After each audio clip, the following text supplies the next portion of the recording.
नमस्कार. भाग्यश्री पांचाळे यांच्या स्वरांमध्ये पुष्कर राऊत यांच्या काही ओळी माझ्या ऐकण्यात आल्या, त्या मी तुमच्यासमोर ठेवतो. दुःख माझ्या अंतरीचे वेचणारा पाहिजे, दुःख माझ्या अंतरीचे वेचणारा पाहिजे, ओंजळीने आसवांना झेलणारा पाहिजे.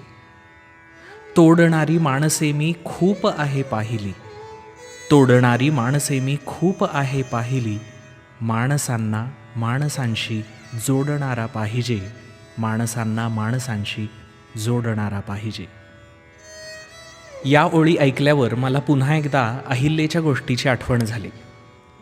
अहिल्येच्या चुकीसाठी गौतम ऋषींनी तिला शाप दिलेला आहे, परंतु राम आणि लक्ष्मण जेव्हा आश्रमात येतील तेव्हा त्यांचं आदरातिथ्य केल्यावर या शापातून ती मुक्त होईल असा उशापसुद्धा गौतम ऋषींनी तिला दिलेला आहे.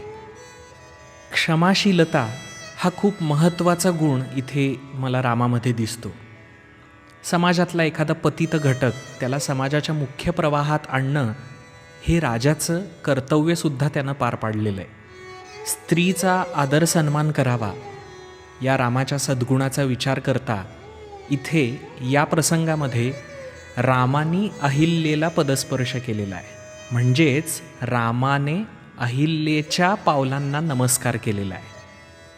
कायद्याचा एक विद्यार्थी म्हणून मला एक खूप महत्त्वाची गोष्ट इथे लक्षात आली की एखाद्या माणसाकडून जेव्हा चूक होते, एखाद्या माणसाकडून जेव्हा गुन्हा घडतो, त्यावेळी त्या माणसाला समाजातून बहिष्कृत करण्याऐवजी त्या माणसातली गुन्हेगारी वृत्ती संपावी असं आपलं भारतीय तत्त्वज्ञान सांगतं.